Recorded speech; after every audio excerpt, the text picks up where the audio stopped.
I believe we have enough resources. There are only 8 beds available for the nearly 4,000 people experiencing homelessness. This November, voters in Seattle will choose a new mayor and decide on the future direction of the city. Let me hear you say, hola!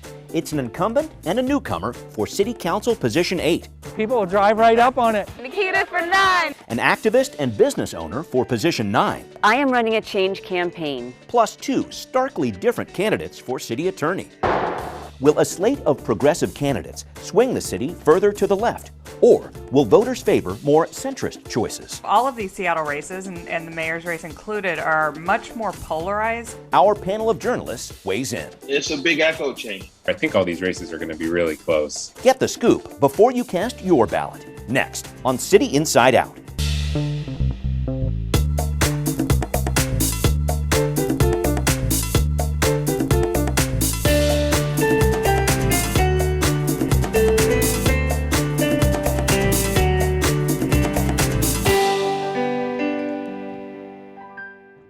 Welcome to this edition of City Inside Out. I'm your host, Brian Callanan.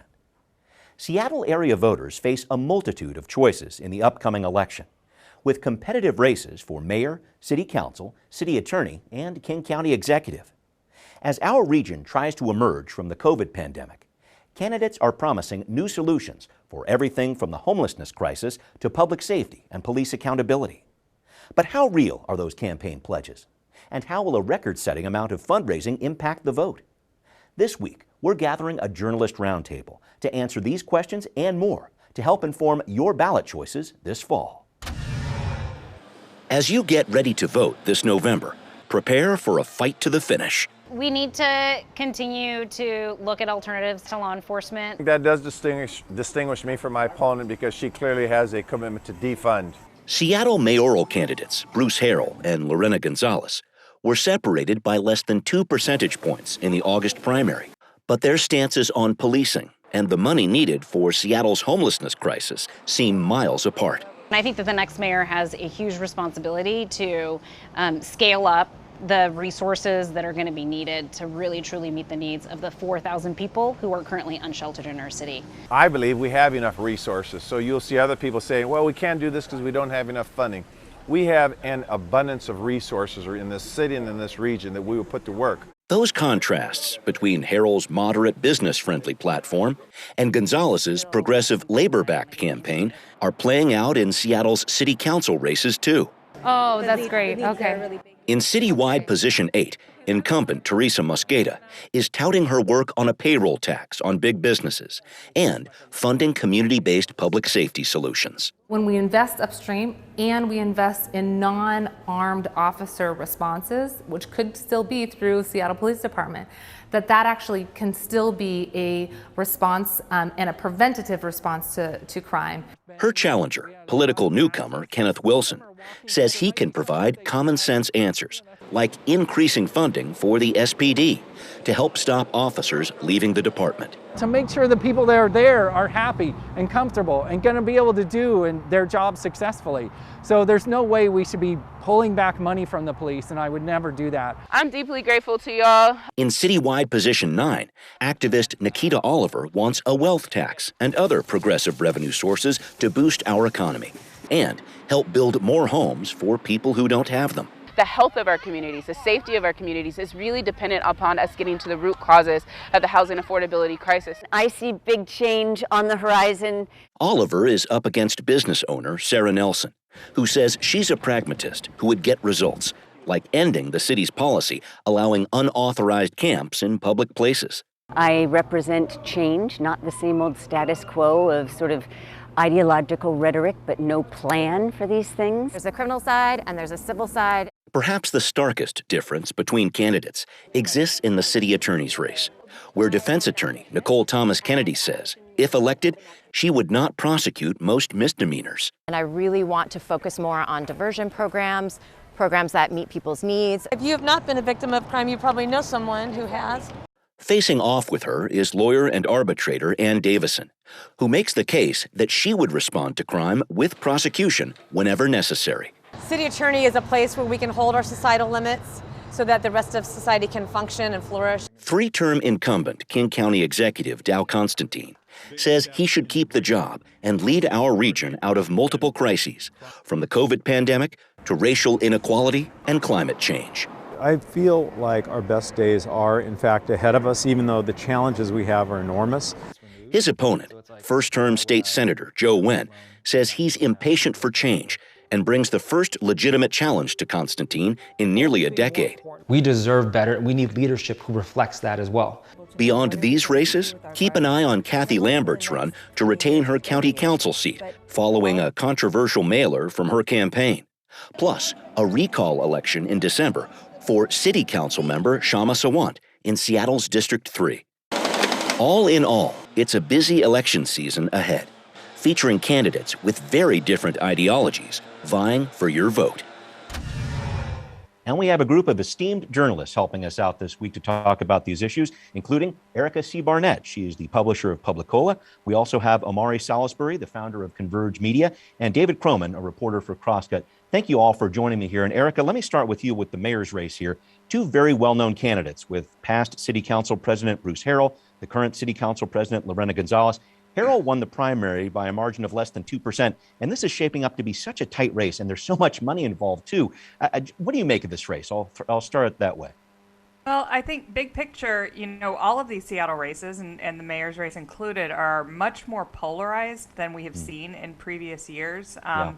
And I think that, Bruce Harrell, 12-year city council incumbent who left the council in 2019 and retired, is pitching himself as a sort of reasonable moderate who's going to largely maintain the status quo. He says he's from here, he understands the challenges facing Seattle, and he's not a radical. And his opponent, Lorena Gonzalez, currently on the city council president, and her pitch is that she represents a break with the status quo. She says she would reduce police hiring while Harrell would increase it. She says that she wants more new revenue to address homelessness. Harrell says that he would address homelessness using existing revenue. Right. I think there are a lot of big issue differences, and I think there are a lot of big style differences between these two candidates if you watch them on the campaign trail. So. Real contrast, and as you said, it's a really, really close race. I think a surprisingly close race, and really hard to predict what's going to happen. Yeah, I hear you loud and clear on that one. Omari, let me go down this path with you. Just following up on what Erica was saying about homelessness there, this really does appear to be a real differentiator between Gonzalez and Harrell. Gonzalez saying we need to look for more progressive revenue so we can build more housing, etc. Harrell saying we have all the resources we need. He's also talking about clearing public places of encampments. We don't have Compassion Seattle on the ballot, we know that, but it sure feels like the city in some ways is voting on homeless policy this November with these candidates. What do you think the message is that's going to resonate most with voters?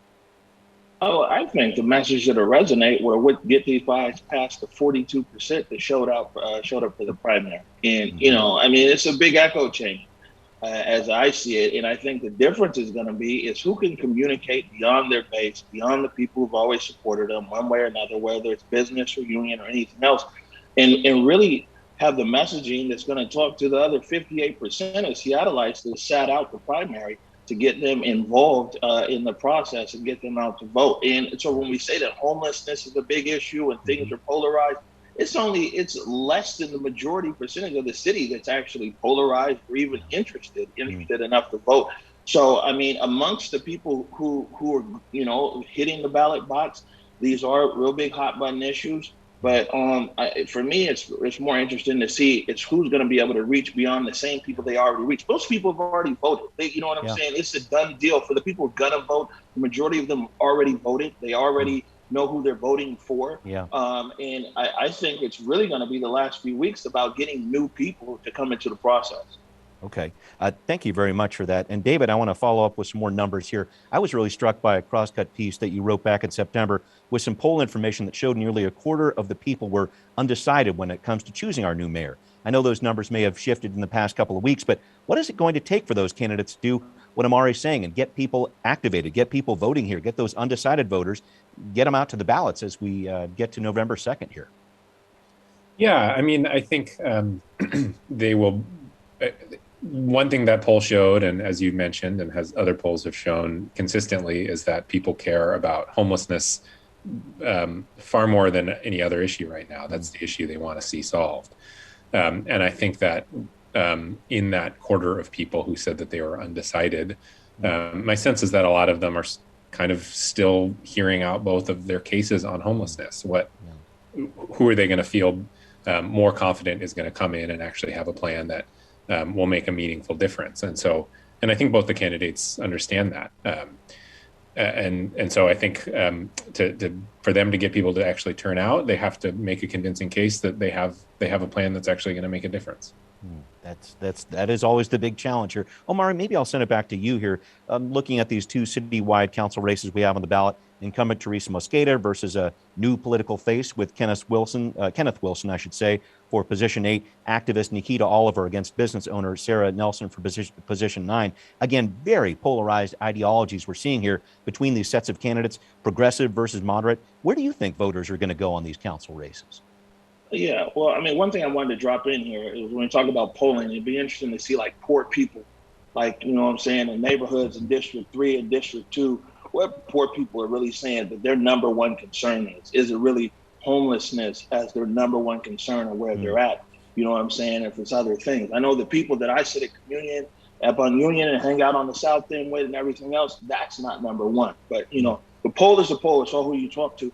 I think that, you know, I mean, for me, what's interesting about these races is I want to see somebody who's actually going to be engaged as a citywide candidate. But for the citywide position, we find that, you know, in Districts 2 and Districts 3, where we find, you know, upticks in gun violence, and we find, you know what I'm saying, issues around education, issues around business and business development. Although we have 3 city council members, you know what I'm saying, oftentimes the council is quiet, and you know, people, even though they're citywide, they want to leave it to that individual representative. And then, you know, we've seen people be totally quiet about issues that are impacting people on the ground in District 3 and District 2, which I'll speak to in the citywide as well, especially issues, you know, that are around violence and gun violence and some other things like that. So for me, it's going to be interesting to see who's actually going to care. You know, who's actually going to consider D2 and D3 their actual districts to get involved in,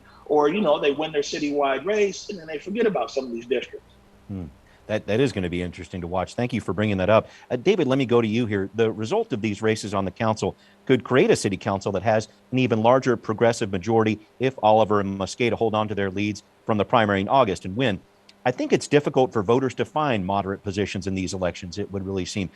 Where do you see the political pendulum swinging in these races? Any thoughts on that? Yeah, I think I tried to stop predicting where the political pendulum was swinging last year, or in the 2019. We heard a lot of predictions that it was going to be a sort of moderate backlash against the progressives, and then of course that didn't happen. So, you know, I think, as we sort of alluded to before, I think all these races are going to be really close. You could make an argument that Teresa Mosqueda is in a pretty solid position. She won her primary by a very large margin, but the Nikita Oliver and Sarah Nelson race, I think of all of the races, that one has the chance to maybe be the closest, because it's 2 names that people at this point probably know. They're fairly distinct positions, especially when it comes to policing and criminal justice. And, you know, Nikita in particular during the protests became a really recognizable and forward face. Right. And I think both of those candidates have actually been candidates before as well. So there's some name recognition too. Yeah. Yeah. So, you know, I think that one in particular is going to be really hard to predict. And, you know, even regardless of the results of these races, I mean, you have to remember that there are 7 other city council people who are not up for re-election. So the city council is going to be a fairly left-leaning progressive city council one way or the other, but the sort of blocks and the coalitions might change depending on who's elected. Right, and we've got some more votes coming up here, well, pretty soon in a couple years, where we'll see some more of those council faces change. So thanks for breaking that down. Erica, let me go to you here and just talking about this. You've been moderating some debates over the past several weeks here with these 2 citywide council seats. What have you learned about these candidates in these races for positions 8 and 9? Well, in position, let's go to position 9, because I think that is the most competitive one. You know, Nikita Oliver versus Sarah Nelson, they are very different.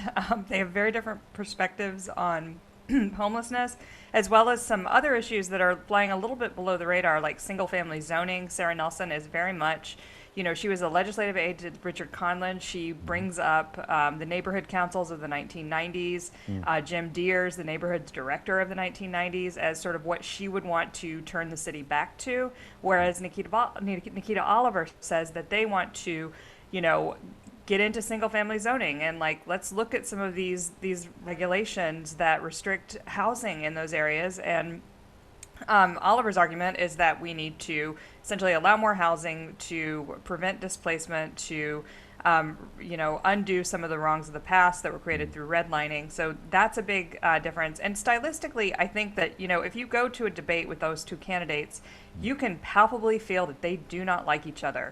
And race comes up a lot. Yep. I have seen Nikita Oliver repeatedly call out Sarah Nelson for things that Sarah has said that Nikita has called racist. And and so it's interesting as a stylistic contrast just to look at these two together.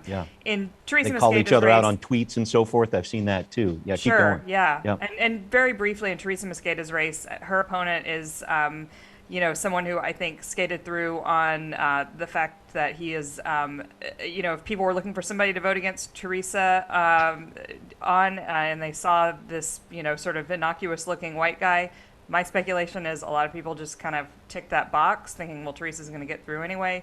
Okay. Now that we're seeing him on the campaign trail, he doesn't have a lot to say, and frankly, just to editorialize a little bit, a lot of what he says doesn't make a lot of sense in the context of the actual city government and the budget as it is. So I think Teresa Mosqueda is in pretty good shape. Okay, well, thank you for that. And I appreciate you bringing up that piece about zoning, too. I think that's an underlying issue that a lot of candidates need to be talking about this session here. Erica, let me stick with you if I could. I want to talk about city attorney Pete Holmes, 3-term incumbent, lost to arbitrator Ann Davison, defense attorney Nicole Thomas Kennedy. I don't know if either one of those candidates thought they were getting through here to the general, but Thomas Kennedy, again, stark differences between these candidates. Thomas Kennedy says she would not file cases in most misdemeanors, would use diversion programs instead. Davison talking up law and order, calling out her opponent's anti-police tweets during last year's protests. I want to talk about your thoughts on those tweets to begin with, because a lot of people are talking about those, and also what voters should be looking for in this race. Any thoughts there? I think the tweets are a distraction, and I think that it's unfortunate that they exist. It's unfortunate that she tweeted them. However, I a lot of people, and I've talked to a lot of sort of moderate Democrats in my own circle who are voting for Ann Davison because of the tweets, and my sort of and have said she should apologize. And my reaction to that is, well, she could apologize. It wouldn't change a thing. This is the narrative now, and I think that really benefits Ann Davison, because Ann Davison, is a Republican. She switched parties, or she says she swithed parties to join the Republican Party during the Trump presidency. Ran on the for Lauren lieutenant Culp governor, ticket right? for lieutenant governor. Yeah. And as you said, has a very law and order approach to things, including homelessness. And so for Ann Davison, she's sitting in a good spot because nobody's talking about her positions on the issues or her policy prescriptions and her lack of experience. Neither have a ton of experience, but Ann Davison has not been a practicing lawyer, as far as I can tell from public records, for at least a decade. Wow. That's something to be looking at there. David, I'll go to you on this one. Whoever wins city attorney will inherit some very big tasks here, advising the city on the consent decree process the SPD is dealing with, defending the city against the lawsuits filed against the Jumpstart big business payroll tax, and that's just to name a few here. Are voters even paying attention to these things, or how do you see this race being decided? Yeah, I do think that this is sort of an underappreciated part of this race, and the stakes are fairly high, which is, the criminal division gets a lot of attention, but it's actually, it's 2/3 or so the size of the civil division. So the civil division is the bigger of the two main tasks.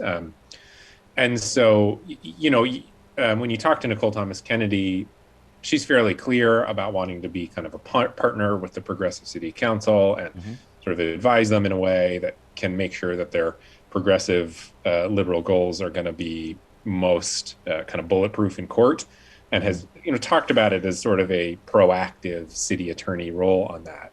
Ann Davison does not say any of that. She says that she will sort of play the role of basically umpire or referee, and kind of if the city ends up in court, she will defend it gamely regardless of her own political positions. But you talk to people in the city, and they say a lot of them say it's really not that easy. That sure, it's good for the attorneys to defend the city in court, but there's a lot of conversations that happens before the city ever ends up in court, and the motivations of the city attorney's office matters. People say, if a city attorney is or is not committed to a kind of common goal that the city council is pursuing, that might show up in how the legislation is or is not crafted. And so I think whoever is elected, it could have fairly big implications for things related to taxation and possibly related to the city's race and social justice initiative, which has gotten a lot of attention from national conservative figures. And so I do think it's a fairly underappreciated part of what's at stake in this race. Yeah, and that split between civil and criminal is a very important part of it. And Omari, let me bring in here this issue of how much law enforcement our communities need versus how many diversion programs we need. It's a really challenging topic, especially for communities of color that have been disproportionately impacted by police and the justice system. I want to hear your thoughts on this. City Attorney, these candidates, what are you hearing from them on that topic? How is their message hitting home during a year when gun violence, for example, has really surged in our city? Yeah, so, first things first. People seem to think that all black people's problems here lie around police and police. Let's be clear. If every issue with the police was solved today, we're still facing an income inequality here. Black households make $42,500 a year. White households make $105,000.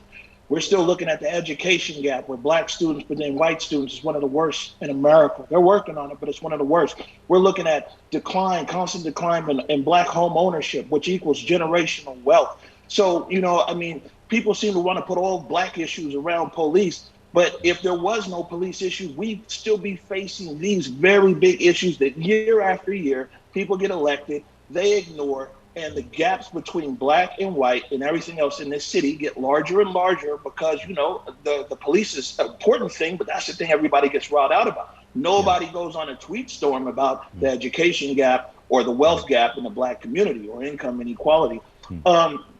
That being said, I also think that, a lot of times people think that policing is monolithic.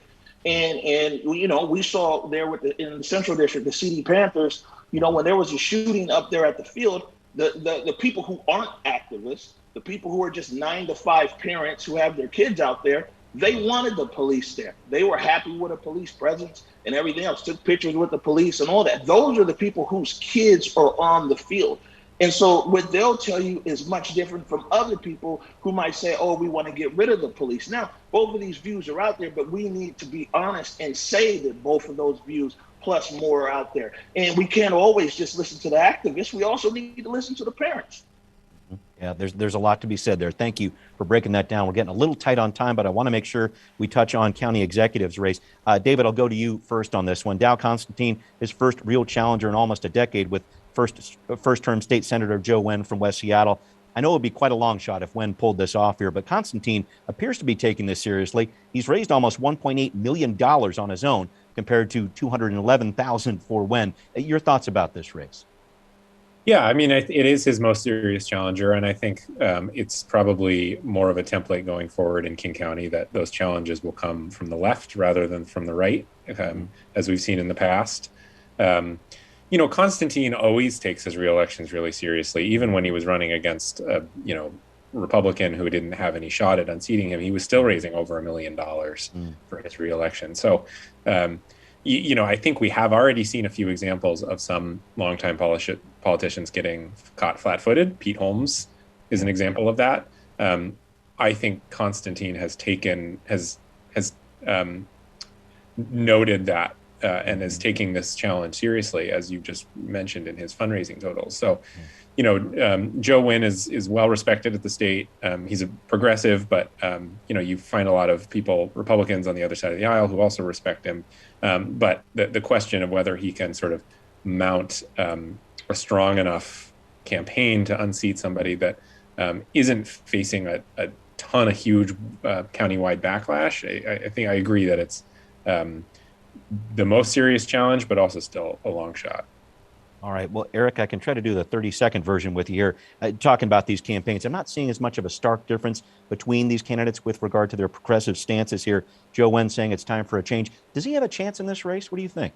I don't think he's going to win this race. That's a 5-second version. But I also think, very briefly, I think that, Joe Wen has not made the case against Dow Constantine, and Constantine is very popular. He just rolled out a big health through housing initiative that is putting unsheltered people into hotels. I don't know what the argument is against him currently that, I would make if I was a candidate. And, Joe Wen certainly is not making one that I think will be super compelling to voters. Okay, fair enough. Omari, just to start wrapping this up, Joe Wen, a big part of the big spike, I should say, of people of color getting voted into the legislature very recently here. Does he have that momentum to bring some of that change to the county executive race? What do you think? Man, I mean, Joe, he's out there scrapping, but he's up against Dow. It's like I don't know if Dow was just holding back or if this was just a let go. But it's like every week there's something. Here's a hotel. Here's a this. Here's a that. Here's a whatever. That's kind of hard to overcome. I think that Dow has a lot of momentum going with them. But, Joe Wen's out there, like I said, he's fighting for it. But it's a lot of votes to overcome if you look at the difference in the primary. Absolutely. No, a very big, stark difference there. Shoot, we are out of time. I really wanted to talk about what was happening with Kathy Lambert in District 3 for the County Council and also the upcoming recall election for Shama Swamp. We're going to have to save that for another day. Thank you all very much for joining me. I really appreciate it. Thank you. All right. And we will be right back. What are people saying on social media about the upcoming election? One group writes, ballots are landing, and it is so important to vote in these municipal elections, especially in races that sometimes get overlooked. Another comments, this election is going to show just how much power the NIMBY homeowners living north of Ship Canal have. We'd like to know what you think. Send us an email at contact@seattlechannel.org or find us on Facebook, Twitter, and Instagram. Coming up next time, examining the prospects for a robust economic recovery in Seattle.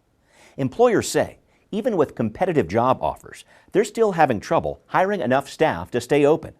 We take a look at what's going on with the local economy next time on City Inside Out. I hope you join us.